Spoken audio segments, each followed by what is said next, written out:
Welcome back to the Fighters Corner podcast for another epi.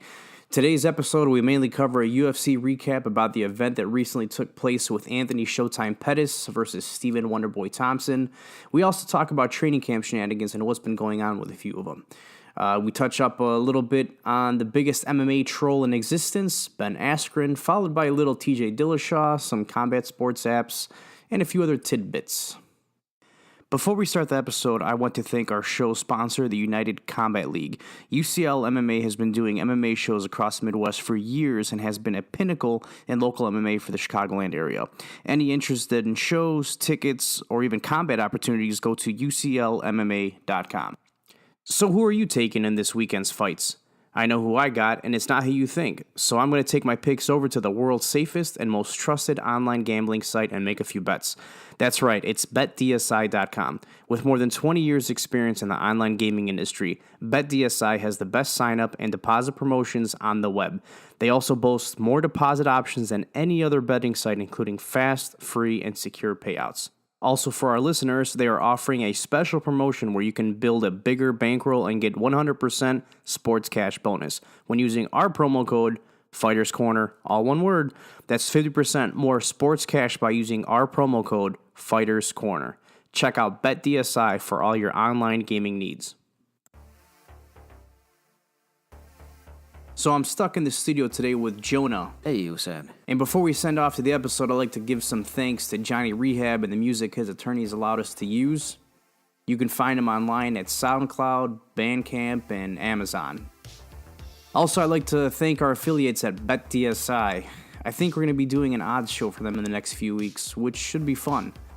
Lastly, I'd like to thank Red Bull because, well, you know. But this week, we got some fan mail that Jonah's handing me right now. And we're going to start with, Martin from Woodland Park, Colorado. And it reads, "Hey guys, thanks for giving me another show to listen to on my way to work. I heard one of your last episodes how you guys compared GSP to Earl Spence Jr. I think you guys are right, but I want to hear why you think that." Well, first off, Martin from Woodland Park, Colorado, thank you for listening to the show and taking the time to send us a message.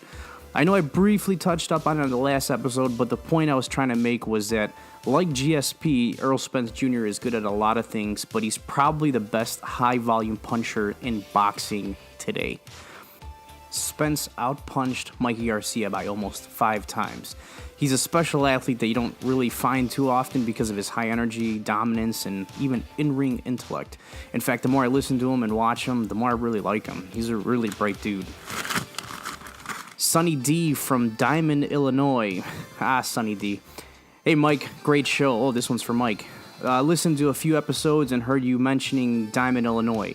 We aren't as bad as you think. Well, not all of us. A majority of us love racing, MMA, and we're starting to watch bare-knuckle boxing events. So, Mike, the next time you're out this way, I'd love to buy you a beer at Diamond Jack's Bar. We got good food, cold beer, and pretty bartenders, pretty shot girls, and I'd love for you to... You know what? All right, let's go to the next one. This one's from Ryan from Valpo, Indiana. I think it's a girl, Ryan. "Hi, Mike. You guys are doing a good job." Another one from Mike. "Hi, Mike. You guys are doing a good job. I met you at a cage fighting show in Crown Point, Indiana not too long ago, and you were really nice to me.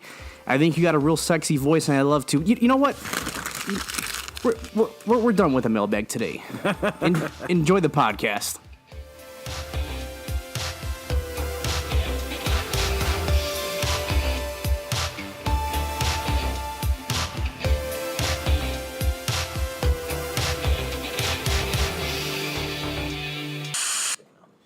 Back at the round table, my name is Mike Davis, owner-operator of the United Combat League. With me is John Gorosky, as always. Yo.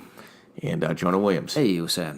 Okay, so this last, when you want to talk about MMA, recently we had, I shouldn't say recently, yesterday, there was a headliner of Anthony Pettis versus, come on, Jonah.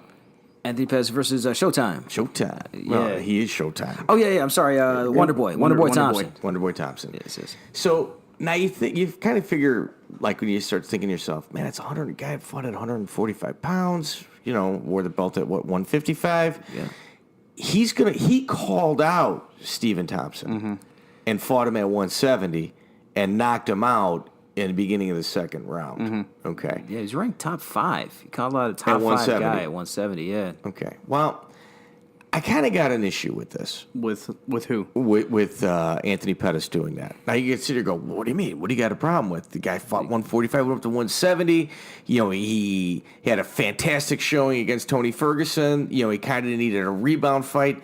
Does something that on paper kind of appears, certainly significant in terms of a weight jump against a top 10 guy. Come on, man, get behind it. Stephen Wonderboy Thompson has worked out with Duke Roufus for a number of his fight camps. Okay? And sometimes you see this happen in boxing, where guys kind of pick and choose trainers, or they'll even pay trainers not to train somebody.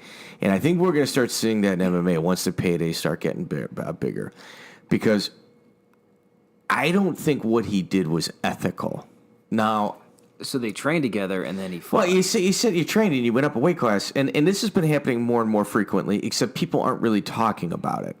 Like when you talk about when Donald Cerrone fought Mike Perry, there was a big hubbub in regards to what was going down in New Mexico and the training camp. And Cerrone, to Cerrone's camp, or to his credit, said, "Hey, listen, man, I've been sitting here training at this place for damn near 15 years. I think it was actually probably closer to 10. 10 years. And now all of a sudden, we got this new kid in camp. They really like him, and they want him to fight me, even though they've been sitting here watching me. Like, they've got footage of me, training. Every little bad habit I got, they know about. They programmed it into you. And it's just like that's what pissed him off so much. And it's like, I got that, and I could sympathize with him. Like, man, that is kind of fucking bogus. Like, at some point, you got to say the money, your integrity is kind of outweigh the cash. And what they were saying was, like, the trainers were saying was in essence, yeah, well, we got to get paid. We got to get paid. We got lights, that got to get turned on, bills, whatever. But at the end of the day, like, don't pretend like you're friends with these guys when you're not. Yeah. And, I mean, Duke Roufus obviously was somewhat culpable in this instance. And, fighters jump around from camp to camp. Yeah. Just because, you train with the guy doesn't mean you shouldn't fight him. I get that as well. But Faraz Zahabi has done it. So, to Miguel Torres. Yeah. Miguel Torres showed up in a tournament and, he sees Faraz there. I mean, he's trained up there a bunch of times. And then all of a sudden, wait a minute. This guy I'm fighting is from your camp? Yeah. Like, he found out when they announced, when he saw Faraz, like... Yeah, there was a fight in Corner Florida, I think it was. And Torres got knocked out, I think, in the first. Yeah. So it's just like, they knew every single habit. I walked in there, I see their corner, and I'm like, oh, shit. Yeah. So, I mean, it's like, in my opinion... It's a fantastic fight. You want to talk about Stephen Wonderboy Thompson versus Anthony Showtime Pettis? I'm like, dude, I signed up for the app for that fight. And actually, so when you brought this up, because obviously Pettis was losing. He was losing the fight on store cards. He was taking a lot of shots. Yeah, it wasn't that bad. But it wasn't that bad. But he was obviously looking for that big. He was waiting for the opportunity. That sort of the movement. Yeah, that Superman punch that was actually an overhand more than a straight. He knew that was going to be the punch that landed, and it was probably something to do with Wonderboy having trained with him. Yes. Yeah, and like locally, I'm a promoter. I can't tell you how many guys. Well, they're an affiliate of this guy, and so are we, even though we've never, trained or been in the same room with one another in regards to fighting. We shouldn't fight. It's just like, listen, well, they're fine with it. Why aren't you? But like, and there's some clear cut instances like Cerrone, Torres, and this where if the fighter went on there, driving a salt truck, did an interview, driving, just super angry. I couldn't blame him, man. Like, I really, at the end of the day, man, this is what they do. They put on a show for the people, and it was a fantastic show. I literally bought the app yesterday, finally got around to doing it, just because I couldn't pass on that fight. Yeah. And I'm going to tell you another thing. That app, the only way you can get UFC pay-per-views right now is going to be with that. Is with that app. Yeah, I know. And I'm going to tell you something. I like the app, dude. Yeah? Yeah. It works. It does boxing too, man. So there's Also, you got. Why don't we do this sometime in the future? Why don't we just get all the apps? We got DAZN, you got One's app, you got the ESPN app. I think it's kind of minimized the UFC app. The only thing that you'd want with the UFC app right now is just a past library. right. So what I suggest for the future, like, how about we each, there's about 5 major apps. We'll each take a couple of them, and we'll each try and spend, we're both pretty busy, we're all pretty busy, but we'll both try to spend 2 hours a day on whatever app we have, and we'll come and we'll talk about the differences. Dude, this ESPN app. Okay, so like when you got your phone right side up, so it's the long ways. well, no, not the long way, the up sideways. north south way, up down. They have a picture of the guy. Like you got your camera like half the screen. Then they got a picture of the guy underneath it, and they've got a running count of strikes landed, thrown. Oh, wow. Dude, ride time. Oh, my God. Dude, and it's so friggin' accurate. Like, like in between rounds, I'm flipping my phone. Dude, I was in heaven. What I don't get is why didn't the UFC do this themselves? Well, ESPN got sports. Remember, sports statistics were not a thing like they are until ESPN. Like, they invented that metric. They got it perfect. Well, when you want to talk about like apps and stuff like that, the best app there is for combat sports, I'm using that term loosely, is WWE's. Absolutely. And they saw it coming. And I've never even operated the app, but I've talked to people that have. And WWE, like, they took quite a hit on their stock when they realized, like, they weren't going to hit the numbers that they expected. And rather than kind of, like, go away from that, they doubled down on it. Like, that's how how just... Yeah. They thought like how successful and how necessary it was for the future. And you know what? I'm going to be honest with you. I think WWE is correct. Why the UFC is not doing this, I don't know. I mean, it's sort of the same... Do you know what I think it might be? I think it's like we just talked about in other podcasts. I think you've got business people that are only looking at numbers and score sheets rather than like love, understanding, and sentiment, which, the fight game, I think, when you want to talk about it becoming dangerous for somebody, it becomes dangerous when you look at it through your heart. Yeah. Yeah, because the fight game will break it every single time, man. It'll break you financially, it'll break you mentally, and when you're talking about guys that don't have that component, which is necessary, they start kind of selling that type of thing off. They in my opinion, they kind of wreck their own app. Yeah. It's like, why would you pay $10, $14, $15 a month for UFC when it's just their library when you can just go to ESPN now? Right. And they've already had 3, 4, 5 events. Yeah, I think closer to 5 actually. Yeah, and I seen that they just signed something where it's like now every pay-per-view. You got to go through there, yeah. You gotta go through I their think app. it's $5 less a month, but yeah. Well, why not? I mean, doing a good job convincing me, man. I mean, especially if they got boxing now on the horizon, with what they're doing on the app. So, I mean... Yeah, Curtis Blades also fought, and Curtis won, Blades... right? Yeah, he won. He's a local guy, and went to De La Salle High School. I have heard nothing but really good things about his family. Yeah. Like, his family is, like, very... Not only supportive of him, but they've made sacrifices so he could be better, and better himself as an individual. I'm going to tell you, I think he's going to have some issues. And it's not because he's a pretty dominant guy. He's having issues with finding a finish. Okay. And his finish is just, it's not coming. Like last night. Did he end it or did it go to the decision? No, I went to a decision. Okay. Yeah, I went to a decision. And you know what, man? He just kind of rode on the guy. And it was pretty unimpressive. It was impressive in terms of dominance and stuff like that. Sure. But I think the fans were about ready to start booing. Okay. Several times during the fight because it was boring. Stagnant, very stagnant. It was stagnant, but he was just putting his weight on somebody that didn't want to be there. I mean, it was an absolute domination. I mean, there was a couple 10-8 rounds, but it was just 10-8, just based on like a territorial,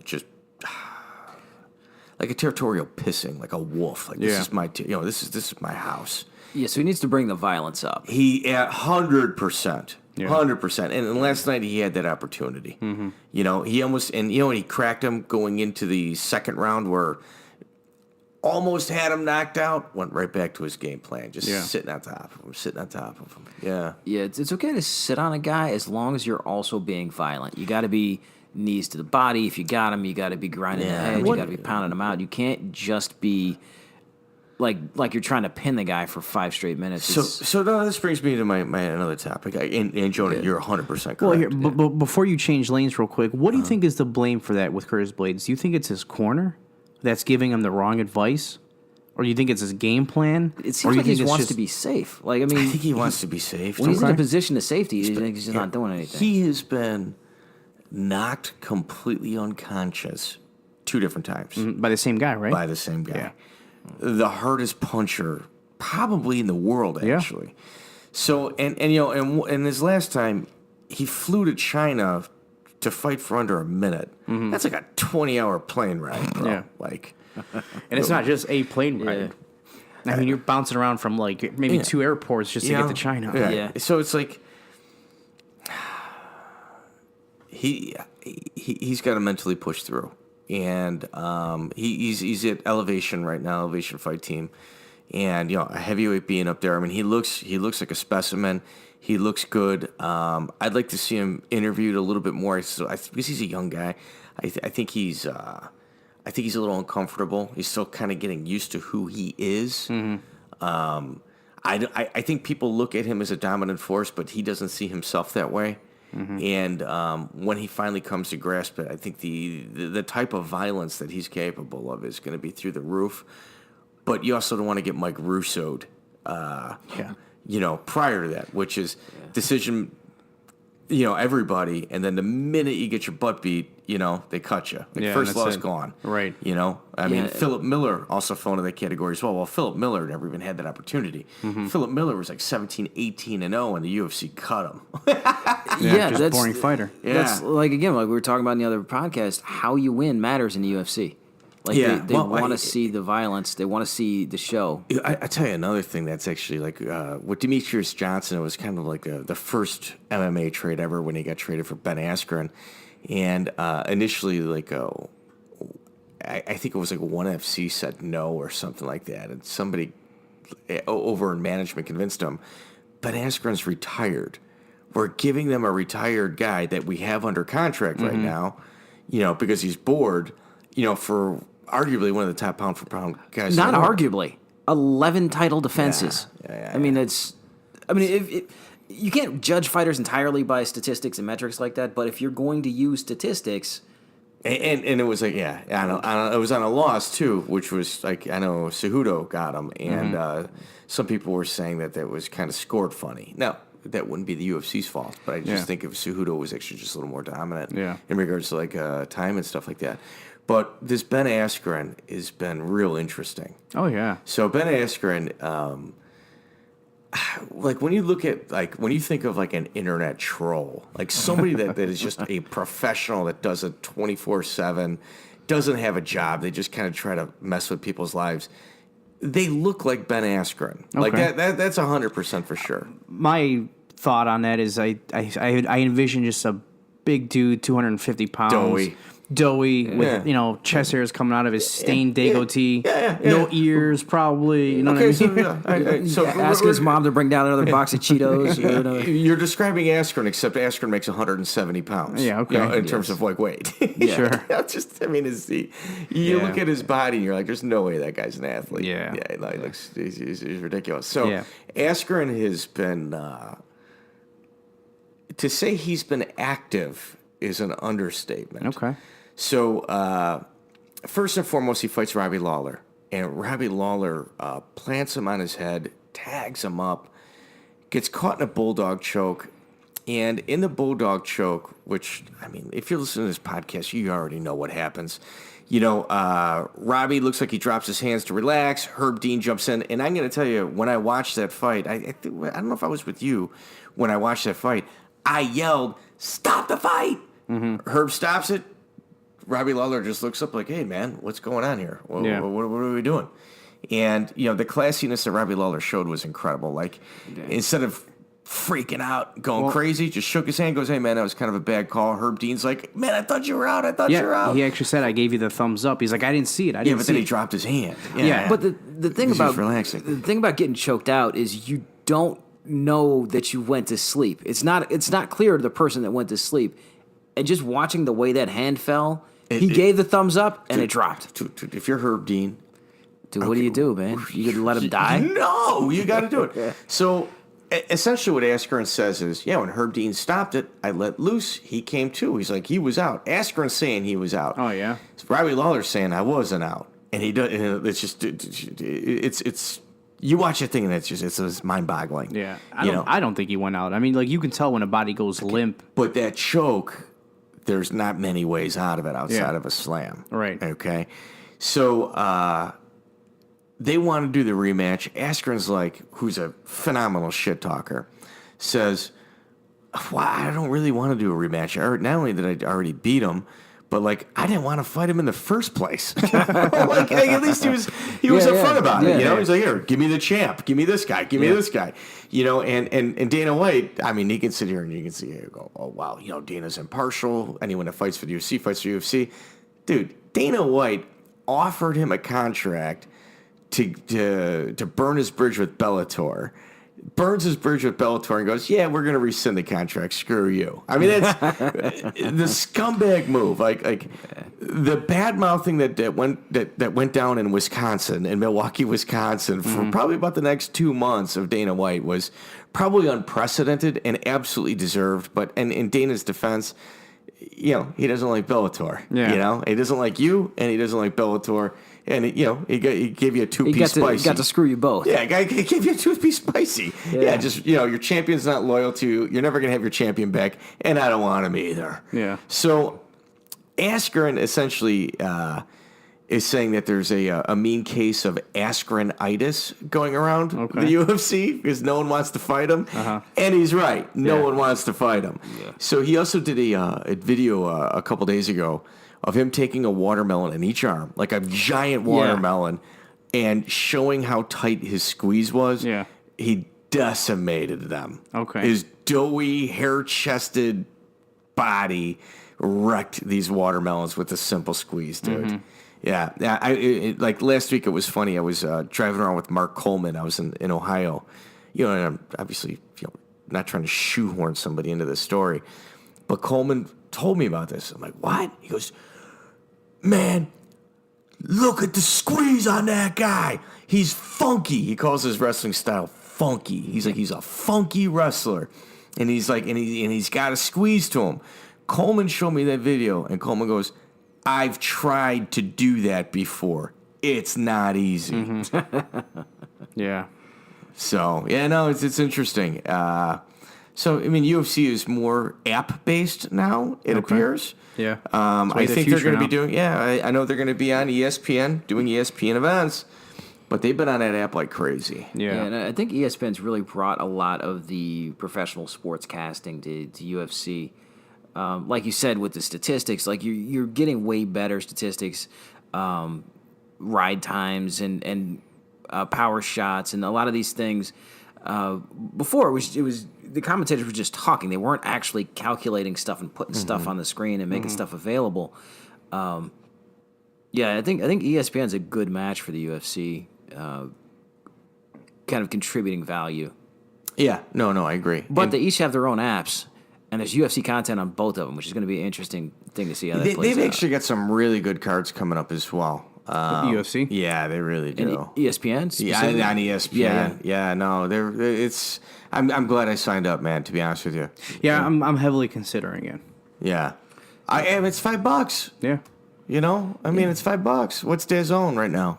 I don't think it's $5. I think it might be like $9-10. Yeah, it's $9-10. Yeah, I'm almost thinking about I think going these guys have learned from Planet Fitness and a lot of these gyms that you won't even notice an automatic debit for $10. Yeah. But you will never open when you have to pay $50 out of your pocket once, 3 times a year for a pay-per-view, it'll make you mad. But you won't even notice $10 a month. Yeah, I subscribe to the WWE podcast, or I'm sorry, the WWE application, the app. And I've probably watched like maybe 2 or 3 pay-per-views the entire year. You know, I think it's one of those like things that's like, $9 is not gonna break the bank. And you think about it over the course of the year, it's $120. Yeah, I'm going to tell you another interesting announcement. I mean, I'm not trying to. No, I was just gonna say, like, I think like I don't really get to enjoy the WWE app. I mean, I got it for my kids, and I'm a WWE fan too. Well, but like, why wouldn't you be? I think like when I looked at it like from a retrospective point of view, the only time I really watched WWE is basically from the Royal Rumble all the way up until WrestleMania. So I think like this year, I've been on the WWE app for like 3 or 4 years now. It was ever since it came out, and I think like this year I'm gonna probably cancel it in May and then renew it again back in December. Well, how much is it a month? Is it $9, $10. Okay, so how much is the Royal Rumble if you were to get it on pay-per-view? Probably like $60. Okay, so you're kind of paying for your app already. Yeah. You're halfway through the year. Yeah, But you might as well only pay it for the months you use it. That's what I was thinking. I mean, Okay, but dude, that Royal Rumble is included in that $10, right? So that's what Yeah, I'm but it's saying. still Like, included if you only pay for right. those So 3 months. I would just subscribe for the January, February, March, and April, and that's it. Wait, let me do this Although math until we again. put it on blast until they fix it. Let me do this math again. Oh, yeah, Johnny, you're right. Okay. Another interesting thing is TJ Dillashaw. He just had a funny test result come back. And rather than fight it, he immediately relinquished his title. Mm-hmm. So now they're doing Henry Cejudo versus Marlon Moraes for the vacant bantamweight title. Okay. So it's going to be pretty interesting. Yeah. So the thing with so he got a 1-year suspension for failing. There's a bunch of ridiculous things that are banned substances, and you just ought to know they're ridiculous, but they just don't care. Caffeine, aspirin, like a lot of like just quality of life issues stuff is still banned for athletes. They only gave him a 1-year suspension. They're not announcing his PICOs and all that crap, and they're not saying what it really looks like. He got suspended for something stupid, so there's a good chance he won't even be out the whole year. I wonder if it was like an IV or something like that. That's That's trying to get away with. That's another thing. Like, they banned the IVs because they don't like the plastics. They banned diuretics. There's dozens of things you can buy, not even from a supplement store, just from a grocery store, that are illegal, including like I said, caffeine. Like, you can't go to Starbucks, you can't have coffee, you get dropped. Like, so it's probably something stupid. But I doubt he's going to be out a whole year just because they let him give back the title. They didn't yank it back, and they You think that matters? Maybe we'll see him at I the end of think the it year. does. It's a posturing thing. Because You know what? I agree with you. When people kind of double down and they say, "No, man, you're wrong." Yeah. Here's the supplements, and unless you're John Jones, that doesn't work. However, if you're going to give me a year, and I took an IV. And you pop me again for another IV, I'm going to go, dude, that's a pulsating effect. And plastics, who knows? Yeah. You might as well. I drank my water through a plastic straw. It set off the pulsating effect. Yeah. Yeah. I don't know. We also got like Daniel Cormier versus Brock Lesnar coming up. You know what? I hear that there's going to be something going on at WrestleMania in regards to Is WrestleMania coming up? it's coming up in the next like 2 or 3 weeks. It's, I Okay. think the first week of April. So I believe like Brock Lesnar has a bout that night. Okay, and I believe that Daniel Cormier is going to be at WrestleMania that night to interfere with something. To sort of, I'm You spoil. Well, I like DC for that. Yeah. like the way they brought it into the ring and it made it a big, Dude, I'm all for that. I'm all for the charades and the theatrics. I mean, dude, I buy into that, man. Dude, we I need do. more vaudeville in the world. What about like we do. souffle humor? I like it, when a loud noise makes the pie. souffle fall. Makes the pie. Yeah. not rise. So I mean, it'd be interesting to see something like that. I mean, what heavyweight fights are left like that you can say you're honestly interested in the UFC? I mean, anything with Brock Lesnar. Ngannou is going to do something. I don't know. Who has his number though? Like everyone's got their number. Who did he lose? Stipe. Yeah, and you know what, man? Talk about a guy that if anyone deserves a rematch or a shot, it's Stipe. Yeah. But, and they're making him sit because Lesnar's such a big payday. Yeah. So they're making Stipe, who's on paper the most dominant UFC heavyweight champion ever to live. Didn't he just fight Cain Velasquez, right? Or who? No, Cain Velasquez fought Ngannou. Oh, and Cain Velasquez lost, right? Yeah. Like pretty bad. Well, he says his knee went out, but it looks like he took a hard punch. So- he says no. Stipe Stipe hasn't fought since Cormier, right? Nope. And that was in July? No. Come on, man. Yeah. They got to do something. Maybe we got to get him on and sort of like do the Arnold Adams Yeah, treatment yeah. and just promote him to the UFC. Yeah, jump it off. Like, what's up, Dana? What's going on with this, man? Said, Well, no. I mean, he's in a weird position, you know. And the thing is, like, I mean, you've mentioned it a few times, the hourglass effect. I mean, he's not every day that goes by is a day wasted. You know what I mean? His fight Right. game isn't nothing easy. And I mean, you've got to prepare yourself. You got to take those fights when you can get them. Right. Right. You No, I know? agree.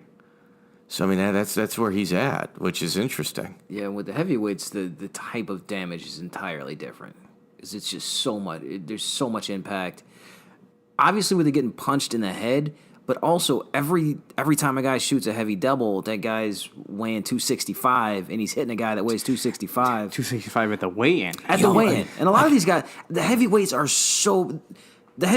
usually cutting to get to 265 Yeah. now. That Well, don't did you used to be remember, the thing. like you'd be in grammar school and you go up to the park and like there'd be a couple fist fights there, and it was just Yeah. for entertainment value.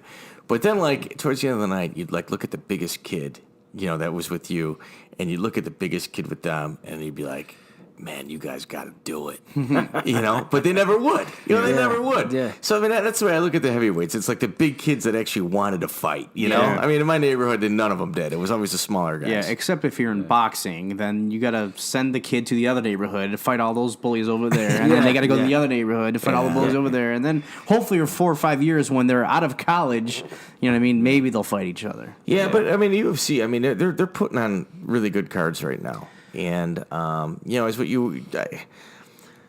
the one thorn is that they don't promote the fighters. They promote the brand. Which I'm not gonna say we've beaten it to death, but we've mentioned it, and there's no denying that. Why do you think that is, though? I mean, like, if you were to put a finger on it, why do you think it is? Do you think that I know what it is. there's no loyalty back from the fighter to the promotion? Well, first off, That's my first guess. there's no loyalty with fighters. And if you're a gym, they're not loyal to you. If you're a promotion, if I stop promoting tomorrow, 90% of the people that call me wouldn't be calling me 10 days from now. Mm-hmm. I mean, and for me to pretend like that's something different is wrong. I mean, that's just the truth of the situation. Okay. I mean, you don't see that from the UFC's point of view that like everything they did to Conor McGregor. They want to control everything. Yeah, but I mean, like what they did with Conor McGregor. I mean, they coddled him and they put him on a throne and they did all this shit to him. And in the end, he takes a boxing payday. Yeah, I don't give the due signs, and then he fucking walks out of it. He didn't necessarily give the due signs. He wanted to fight again. He was going to do Cowboy Cerrone, except the UFC believes that they needed to have a title in terms of to headline the card, and they were going to co-headline with him. And that's Conor McGregor. He ain't co-headlining with anybody, especially if there's a fight after his. Yeah. That affects how they get paid a lot. If you're not the headliner, the headliner gets the bulk of the money. Yeah, Conor McGregor is the one guy that can headline without having a title. Mm-hmm. Yeah, I agree. He did it with Diaz. Yeah. I'd still see Diaz versus McGregor 3. I mean, I'm interested in that. We were talking about, and not to flash back to the old podcast, but the last part, we were talking about guys in the UFC, like personality. Like, dude, Diaz, I think Diaz is as big a draw, like, without Conor McGregor. Like, I think... They're shelving him because, you know what it is? I shouldn't say I think. I believe that they just don't want to deal with the hassles and the headaches. And it's just they want these cookie-cutter guys that put on good shows. Mm-hmm. Personalities help sell. They want Matt Hughes again and again and but again. they want the personality on TV, not when they're sitting here in front of you. And, the Diaz brothers, you're talking about the real deal right there. Yeah. That's they're not faking that. No, not at all. So essentially, I think the Diaz brothers just decided not to fight. I think they want more money. I think they want what they deserve. Yeah, which is money. You're not going to give him $5 million to fight Conor McGregor and expect him to fight for, a couple $100,000 his next bout. Yeah, no. But then again, if you're the Diaz brothers, it's kind of difficult passing on $200,000-$300,000 payday. Yeah, I'm sure. But the one that's really suffered for this is the more talented of the two, which is Nick. Nick. Yeah. His last fight was it Anderson Silva, and I was there. Is he just waiting for his contract to expire? No, I think he had a positive drug test, and It was marijuana. yeah, I mean, they still count it as a hash against you. The doping, no pun intended. The doping, the anti-doping culture is really kind of out of control. it's gone from a thing of trying to help. You don't want guys doing Tyranobol, building a bunch of extra power that's not legit, and then putting that power into somebody else and hurting them. But you can't be telling these guys, okay, you train for a living and you can't take aspirin. Yeah. You can't have coffee to help you wake up in the morning. Yeah. And when you have particular hormones that you supplement from the grocery store, DHEA, pregnenolone, I talk about these things a lot. When you have CTE, those hormones are generally affected, and those are greatly increase your odds of suicide. Oy. You can't go and supplement something just to get it to a healthy level. Not some crazy level, not some illegal thing that was made in a pharmacy back room in Russia. I mean, Those it's are the out of best. control. And when you talk about when you talk about friggin' pot, like weed is a medication that people get prescribed for lots of reasons, especially to do with pain, which is something that a professional fighter of 20 years is going to have. I mean, they still call it, and I think they still consider it taboo. And then do you remember back in, I think it was 2008 when Nick Diaz fought, I think it was Gomi Okay. in Pride? Yeah. They tested him after that fight. That was when he won the Gogo Plata. Yeah, right? he won won by the Gogo Plata. Yeah. And they tested him after that fight, and they said his THC levels were so high they think he was high during the fight. now, if you rewind in your memory back to that fight, it was like watching a Mortal Kombat match because no one was blocking. It was just face punch after face punch after body shot after body shot, and everybody forgot to block. Can you imagine smoking weed in the locker room? Yeah, man, I'll be right in there. Give me a minute. Yeah. Let me just hit this joint. You real just quick. fucking walking into the ring and just smell like a dirty sock that's just like slept with a skunk all night. I mean, Yeah. oh god. I mean, but that's what happened, you know. So, but when you're high, you know, there's a numbing effect there, and I mean, when he's getting punched in the face, he probably wasn't feeling it. You know, I've heard a lot of jiu-jitsu guys say that they like to roll do high. jiu-jitsu. Yeah. Like it helps to focus. Yeah, knocks the edge off. Yeah. yeah, that's what they do. So, I mean, it is what it is. Good. Well, hey, man, that's MMA talk. Well, hey, wait, one more topic. PFL. PFL signed an ESPN deal. Okay. You know, that's pretty significant. You know, the UFC's got somebody else on there to kind of fill the weeks that they're not on. And they're doing the $1 million tournament again. Mm-hmm. And they have also announced that they completely eliminated the 170-pound weight class. Okay. Is that Which is the most exciting weight class in fighting and combat sports right now. It's not only right across, including boxing. Yeah. But like, I think in terms of actual participants, 170 is the weight class where you can probably find the most people in gyms. Yeah. I don't know what Lewis Taylor, local guy. We're gonna have him on. He's What does he fight at? He's out of Chicago Fight Team with No. Ramirez. Wait. 170. Okay. It's his weight class. Yeah. So he's entering the 185-pound tournament. I think it's the next month. I'm gonna try to get him in here before his fight. Okay. I'm gonna try to get him over here. Yeah, I mean Let's do it. Yeah, I mean he's got a family. He's got kids and stuff. Trains full time. Like he's got a lot on his plate. Okay. So we're gonna have Montel Griffin on, boxer.